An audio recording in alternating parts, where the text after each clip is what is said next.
Снова здравствуйте.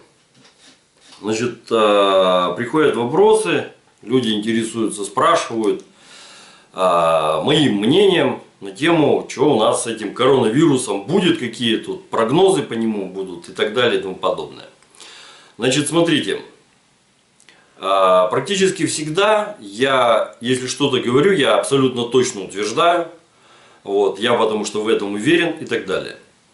То, что скажу сейчас то, что я сейчас скажу, вот как раз сейчас это будет, что называется, именно что мое мнение.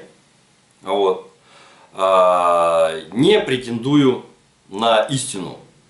Значит, потому что вариантов на самом деле достаточно много, потому что достаточно много нюансов и так далее и тому подобное. Значит, смотрите. Вирус этот достаточно молодой, несмотря на то, что в принципе он известен и заражает людей уже почти 3 года, надо иметь в виду это хозяйство, он еще достаточно молод, как, что называется, вирус. Он еще не устаканился и достаточно активно мутирует сейчас. Это раз. На фоне того, что к вирусам подобного рода, а это грипп-вирус, иммунитет специфически не вырабатывается, поэтому человек в состоянии им заражаться снова и снова. Просто скажем так, вот человек попал в струю, грубо говоря, да, он им заразился, пока болел туда-сюда, он из струи, соответственно, вышел. Поэтому он второй раз не заражается. Но если человек снова опять попал под вот это вот хозяйство, давление, влияние и так далее и тому подобное, он им снова заразится. Просто-напросто. Значит, этот вирус характерен у нас тем, что он дает осложнения на легкие. В некоторых случаях, даже когда тесты, кстати говоря, тесты на самом деле определяют, этот вирус это или не этот вирус с точностью 50%, то есть бабушка надвое сказала, то ли да, то ли нет. Поэтому делают 3 теста подряд. Один показывает да, второй показывает нет, третий показывает да, четвертый показывает нет, пятый показывает да, шестой показывает нет. В этих случаях людей отправляют сидеть дома, как раз таки. В таких случаях людей отправляют сидеть дома. На тему того, что, значит, все это хозяйство может протекать бессимптомно, к этим случаям может относиться в том числе, когда люди болеют пневмонией. Значит, власти у нас сейчас, они одичали. Я не видел ни одного вменяемого выступления, по-моему, вообще выступления не было, ни главного санитарного врача РФ, ни, соответственно, кого-то из Министерства здравоохранения на тему вируса. У нас премьер-министр рассказывает, что надо делать при вирусе, медицинские рекомендации дает, хотя вопрос большой, а у него какое образование? А самообразование? Вон-то здесь каким местом, как должностное лицо. Значит, выпускаются распоряжения главами администрации на местах, значит, которые тоже ни разу не медики. И здесь, например, на местах я тоже не видел выступления ни санитарного врача, ни кого-то из Минздрава, в принципе. Потому что одна простая вещь. Нет эпидемического порога, он не то что не пройден, к нему даже не подошли. Сейчас, по-моему, об этом уже все знают, всем рассказали, кроме как по телевизору. Так вот. Но власти боятся. Власти у нас боятся. Они продолжают бояться, либо преследуют какие-то свои собственные цели. Но, тем не менее, заметьте, пик заболеваемости воспалением легких у нас приходится на 2 времени года. Первое на зиму, это февраль месяц. Раз. И второе, лето. Летом народ воспалением легких, пневмонией болеет. Тоже очень часто, активно, просто этому не придается значения. Потому что зимой там крещение, морозы, холода, туда-сюда, оно как бы акцентируется, привязывается и так далее. Летом, когда, значит, там кто-то слышит, что этот вот там заболел пневмонией, уйди мираж, что называется. Информация вот так не воспринимается. Пневмонией болеют почему? Потому что есть гельминтоз. Если есть гельминтоз и, соответственно, эти гельминты представлены в бронхолегочной системе, в бронхолегочном аппарате, у вас будет пневмония. Понимаете? Вернее, может быть пневмония. Если у вас не будет там гельминтов, у вас не будет пневмонии. По одной простой причине. Я это уже объяснял неоднократно. Вот.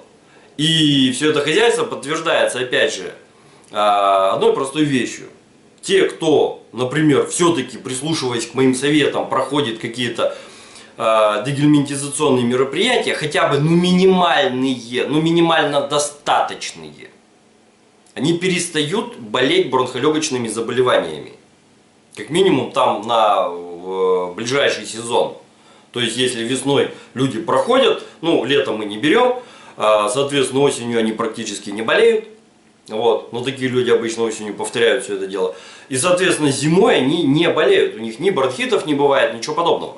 Понятно, да? То есть, я говорю не просто так от балды, я говорю на основании определенной статистики, которая у меня наработалась в результате практики, наблюдений за такими людьми.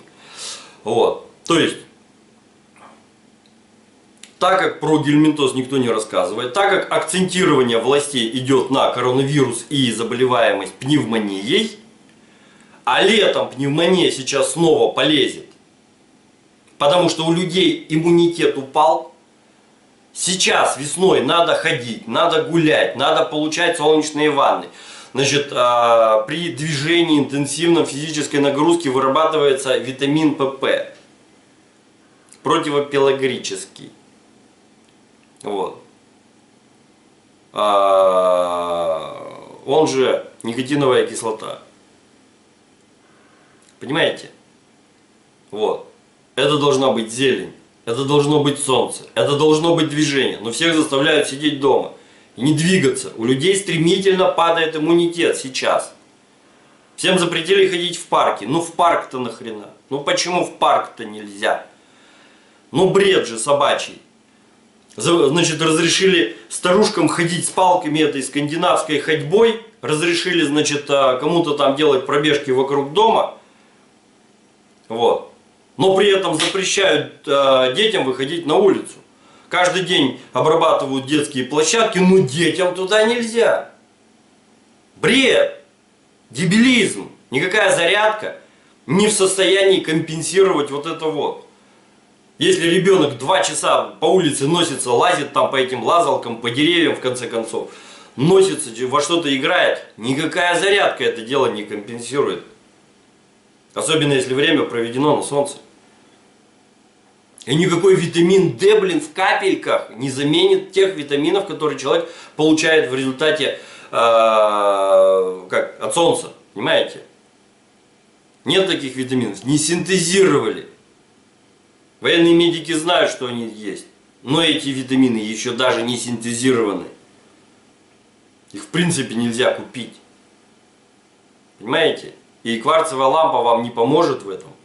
Поэтому у людей сейчас по лету будет вспышка бронхолегочных заболеваний в обязательном порядке. Пневмонии в том числе, что позволит властям продолжать режим карантина.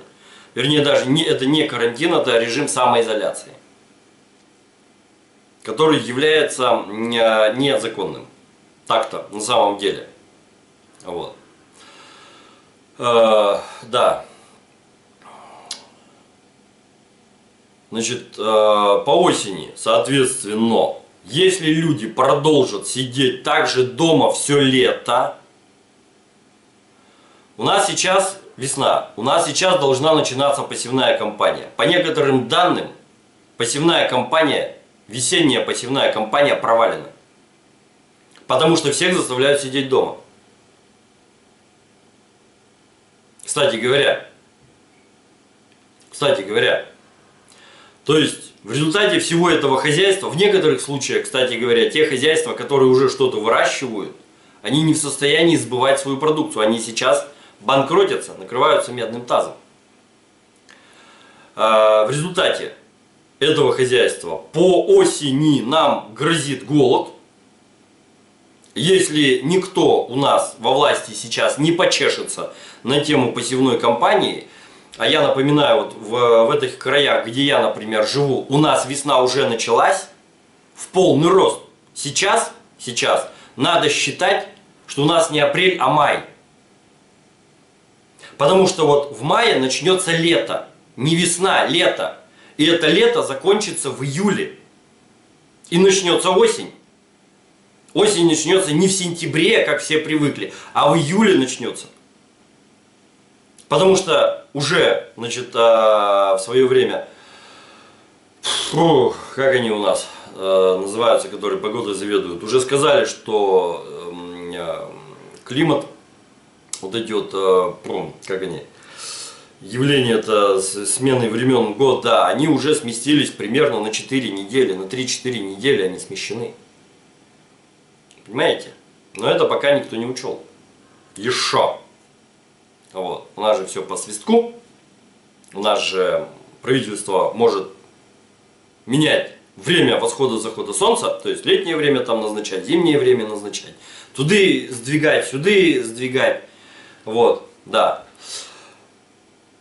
Поэтому вопрос, что у нас будет с урожаем, если сейчас прохохочут начало посевной кампании, вопрос отдельный. Соответственно, если народ просидит дома, не получая солнечных лучей, солнечных витаминов, осенью будет, там и так будет вспышка ОРЗ, просто за счет изменения времени года, изменения температуры, влажности воздуха и так далее. На фоне этого хозяйства вирус начнет проявляться снова достаточно активно. Плюс ко всему, если будет нехватка зелени, фруктов на столе у граждан, а это будет очень легко и непринужденно по одной простой причине, что сейчас все сидят, не работают и зарплату, соответственно, не получают, и через месяц будут вынуждены экономить, каждую копейку, и вот тогда они вспомнят, что макарошки стоят одинаково. Да, а редиска, стоит дорого. И все остальное стоит дорого. Да. Как сейчас имбирь. Да. Вот тогда нам будет весело следующей осенью. Если власти, опять же, если власти, соответственно, опять же, не будут чесаться, не поменяют парадигму своего мышления, все-таки не прислушиваются к медикам, в данном случае, что на самом деле нет никакой эпидемии, паниковать не надо, то по осени мы получим что-то еще значительно более страшное. Сейчас страшного ничего нет, но нам об этом рассказывают СМИ. Соответственно, по осени количество заболевших будет больше. Оно будет оставаться в пределах обычной нормы по гриппу, по вирусным заболеваниям. Но, как нам сейчас подают? Столько людей умерло! Ядрить-мадрить. Из-за ротовирусной инфекции, которую, все знают. Ребенок ротовирусный заболел, пополощет его 3 дня. Ничего страшного, да. Все так уже к этому относятся. Так вот, от ротовирусной инфекции умирает в 5 раз больше людей, чем вот от этого самого гриппера, коронавирусного. Понимаете? Все останется в этих же нормах. Вопрос, как власть воспользуется сим фактом, как она распорядится, соответственно, нашими судьбами. Вот. И, то есть, будет у нас летом раз, осенью будет 2, вспышка, там как водится, ОРЗ и грипп. И, соответственно, в феврале, конец января, начало февраля, там, где я уже неоднократно рассказывал, там как раз идет период интенсивного размножения гоноуглистов, там как раз вспышка еще одна. Как раз в это время, примерно, значит, там в феврале месяце, где-то раньше, где-то позже, в разных местностях по-разному, но аж школы раньше закрывали как раз таки на карантин, чтобы дети просто так не болели, не заражались друг от друга. Вспышка, опять же, вирусных, там, грипперных заболеваний и так далее. И здесь будет опять вспышка. То есть, как минимум год нас вся вот эта лабудень не покинет. Она будет просто вот так вот кругами ходить. Вот. И все. Это раз. Если сейчас выпустить всех на улицу, или хотя бы сменить, скажем так, да, хорошо, граждане, значит, не ходите на работу, значит, не собирайтесь в торговых центрах, торговые центры закрыть, но при этом тем, кто остался без работы, без заработка, без прибыли, все это дело государство, если компенсирует, люди смогут нормально питаться. Люди смогут покупать витамины, фрукты, овощи, потому что по весне это очень важно. Если перестанут перекрывать выезды из городов, если скажут наоборот, езжайте, у кого есть дача, огород, сад, езжайте туда, на природу, у кого нет. Идите в парки, езжайте на природу, мы сейчас обработаем там в лесах от клещей там и так далее. Идите на природу, получайте солнечные ванны, не сидите дома. Выходите хотя бы на площади, в скверы, когда солнечно. Вот тогда вся вот эта вот зараза пойдет на убыль. Тогда вся эта зараза пойдет на убыль. Но если люди не будут выходить на солнце, дышать свежим воздухом и питаться полноценно, то вся эта зараза будет идти дальше. Люди продолжат болеть. Просто потому, что да, этот не болел сейчас, заболеет завтра, потому что у него упал иммунитет, снизился просто-напросто. Ну просто потому, что витаминов не хватило, в результате человек недополучил солнечных лучей, человек недополучил витаминов через питание. Вот. Значит, вот этот вот провитамин, никотиновая кислота, она у нас получается тремя способами. Первое, если у вас полноценная микрофлора, нет дисбактериоза в кишечнике, она вырабатывается, этот витамин вырабатывается соответственно кишечной микрофлорой. Раз. Второе, вы получаете ее с питанием. Зелень раз, но, кстати говоря, не сильно много. Мясо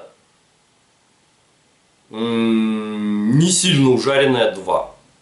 То есть, как я всегда говорю, рекомендую. Берете свинину, значит, отрезаете ломоть, ну, толщиной вот с ладонь, да.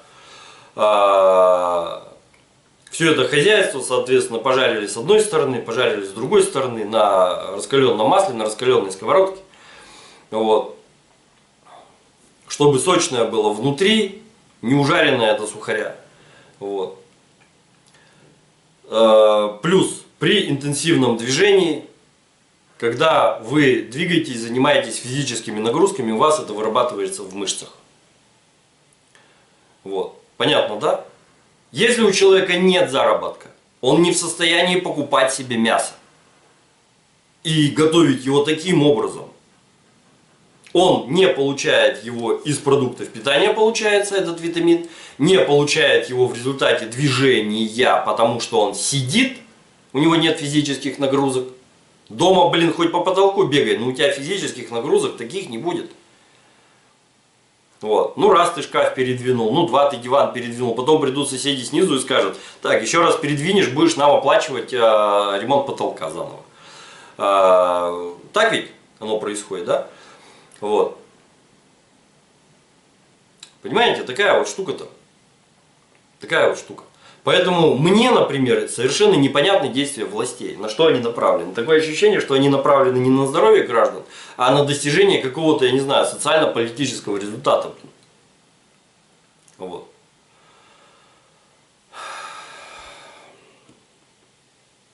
Как-то так. Ребятки, как-то так.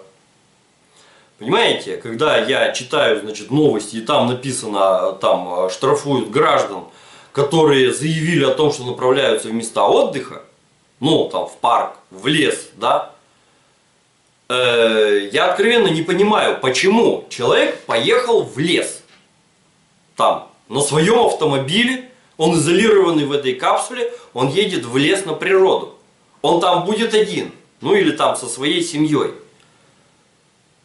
Он не будет никому представлять опасности. Вокруг, значит, там одни белки. И все. И для него никто не представляет опасности. Он не в состоянии там нигде заразиться. И по пути, по большому счету, тоже. Что здесь опасного? А опасное здесь власть видит в том, что она сказала: сидеть дома. Че? Вы развлекаться собрались? Сейчас мы вас башку открутим. Всем сидеть и бояться. Как в известном фильме. Всем пацакам носить колокольчики и радоваться. Все. Значит, получается у нас вот такая вот интересная картина. Еще раз. Только подъем иммунитета защищает вас от этого вируса. Соответственно, чем ниже просаживается у вас иммунитет, я уже вкратце, собственно, объяснил, в результате каких действий этот самый иммунитет проседает, тем, соответственно, вы более подвержены этому заболеванию. Все. На Китай смотреть не надо, у них иммунитет изначально хреновый. Вот. Они жрут, что попало. Они, соответственно, находятся в достаточно скучных условиях. Вот. И так далее. На Италию смотреть не надо. У них несколько своеобразная система страхования жизни и здоровья. Да, в результате которой, если человек просто умер, ну там страховка мизерная, родственникам полагается. Если человек умер от коронавируса, то страховка там хорошая им полагается. Вот. Поэтому, если вскрытие показывает, что в организме этого человека, который умер, есть коронавирус, записывают, что он умер от него. Неважно, даже если он закончил жизнь самоубийством, ему напишут, что он, значит, помер от коронавируса. Все. Люди получают страховку, делятся денежками, значит, с тем, кто произвел запись. Это очень просто. Ну что, вы думаете, мафию там кто-то отменил в Италии? Да нет, конечно. Вот. Коррупция там как была, так и осталась. По большому счету. И что в Китае, что, значит, в Италии нет вспышки смертности. Нет увеличения смертности. Уровень смертности остался на уровне прошлого года. Понимаете, в это же самое время. В Штатах уровень смертности остался на том же самом уровне. Вот. Чуть-чуть подрос. Знаете, за счет чего? За счет сердечно-сосудистых заболеваний. Потому что люди, которые, значит, сидят дома, которых постоянно пугают средства массовой информации, вот, они находятся, первое, в перманентном стрессе постоянном, да? Это адреналин, это страх. А страх, он, как известно, убивает. Человеку лучше, с больным, слабым сердцем, лучше-то не становится. Если еще человека лишили возможности выходить на улицу, гулять, дышать свежим воздухом, ну да, человек загнется значительно быстрее. Значительно быстрее. Понимаете, штука какая? Мне в свое время, значит, когда, еще раз, наверное, удлиняю сейчас ролик, да, вот, в принципе, основное я уже сказал, дальше могут смотреть только те, кому интересно уже чуть-чуть про другое. В свое время, когда я бросил курить, 5 лет назад, ну, 4,5 года назад, да, у меня начала расти масса тела. У меня начал расти сахар, я 27 лет курил, бросил, потому что мне это надоело. Тех замечательных событий, которые, блин, рассказывают везде, если ты бросишь курить, у тебя нормализуется давление. У меня было прекрасное давление. Если ты бросишь курить, у тебя, значит, там будет все хорошо. Хрен. У меня выросла за полгода масса тела на 10 килограмм. Была около 90, стал 100. Вот, раз.